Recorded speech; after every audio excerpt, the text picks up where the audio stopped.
Tu as défrayé la chronique il y a de cela quelques temps maintenant en t'exprimant au sujet de Kylian Mbappé. Oh, il y a quelques années maintenant. Oui, c'est vrai, c'est vrai. Le temps passe vite. C'est vrai, le temps passe vite. Quel souvenir tu tires de cet épisode? Tu penses qu'on a sorti tes propos de son contexte? Qu'est-ce qui s'est passé?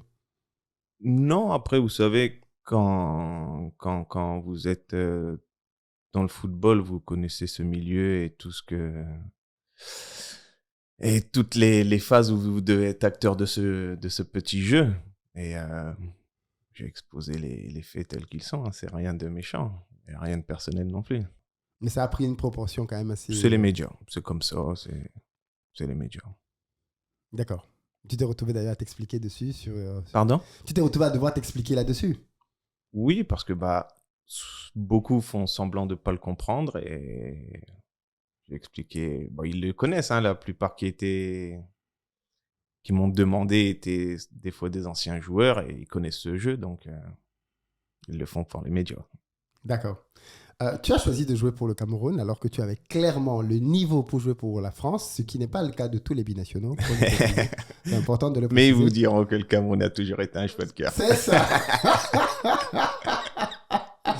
Et c'est l'action que je voulais te poser. Pourquoi tu as choisi de jouer pour le Cameroun? Euh, Quoi que tu fasses en France ou en Europe, hein, aujourd'hui on est un peu dans une guerre de religion ou de flux migratoires. Et quand tu es bronzé ou noir, les gens ne te veulent pas forcément ici. Encore en 90, c'était un pseudo différent, mais maintenant plus qu'avant. Et moi, personnellement, on m'a toujours fait rappeler que tu n'étais pas français. Et je l'ai accepté et je vois pas l'intérêt dans un premier temps, je ne vois pas l'intérêt de porter le maillot d'une équipe nationale fièrement, alors que depuis tout petit, on te rappelle que tu n'es pas français. Et après, tu te cultives et plus tu apprends que, et c'est dingue d'apprendre ça et que après, quand tu fais le constat, tu te dis, mais l'homme noir ne réfléchit pas des masses. Quand tu lis et que tu apprends que la France a fait un génocide au Cameroun, comment tu pourrais porter ce maillot fièrement quand tu es congolais et que tu joues pour la Belgique, alors qu'il y a un monsieur qui a coupé je ne sais combien de mains ou combien de pieds au Congo? Il se passe quoi dans ta tête pour porter ce maillot fièrement? Faut vraiment être con. Je suis pas con, C'est dur, ça. mais c'est une réalité. Et tu sais, j'aime dire que l'homme noir est perdu. Beaucoup, beaucoup, beaucoup d'hommes noirs sont perdus. Après, businessment, c'est mieux de jouer pour un pays européen. Mais Mais moi, je suis pas... c'est peut-être ça qui prône au final, le côté business. Bien sûr, bien sûr. Après, soit soit tu décides de gagner peut-être un peu moins d'argent et peut-être faire plus par la suite, hein, je l'entends. Mais moi, voilà pourquoi j'ai préféré jouer pour le Cameroun dès mon plus jeune âge.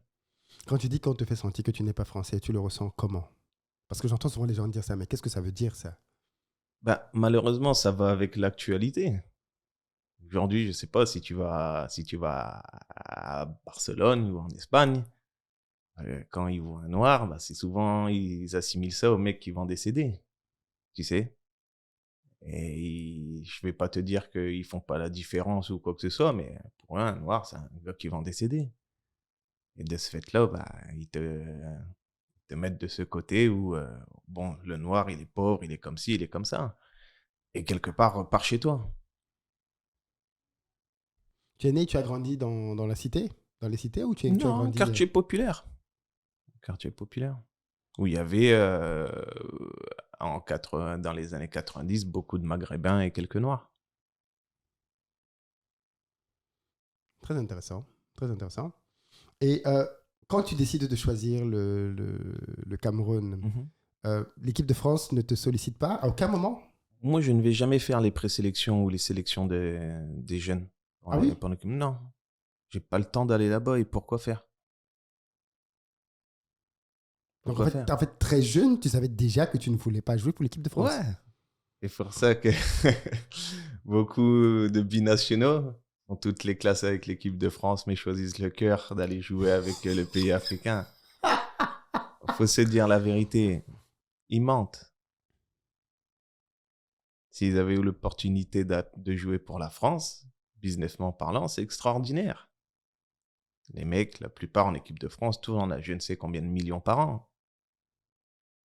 Pourquoi aller avec les jeunes si ton cœur est pour le Cameroun, la Zambie ou le Nigeria? Moi, j'ai décidé de jouer pour le Cameroun très jeune. Il n'y avait rien à faire avec l'équipe de France. Et c'était très clair dans ton esprit. Pardon? C'était très clair dans ton esprit. Oui? Tu n'as jamais regretté ce choix? Non. Sauf businessment parlant, on va pas se mentir. Ouais. Puisque moi, je jouais pour l'argent et je joue pour mettre ma famille dans les meilleures conditions, mais je préfère être comme ça. Quand tu dis que tu joues pour l'argent, ça veut dire quoi? Les footballeurs disent ce jeu qu'ils jouent pour le jeu, qu'ils aiment le jeu. Ils mentent aussi. Après, tu sais, soit tu joues le jeu et tu viens signer au PSG, tu dis que oui, depuis petit, je supporte ce club, j'adore ce club. Ou tu dis, hey, je viens au PSG parce qu'on me paye bien. Et c'est pas un crime. Après, je sais pas si c'est la mentalité française qui a un problème avec ça, mais c'est pas un crime de jouer pour l'argent. Comme tout le monde se lève pour aller gagner de l'argent.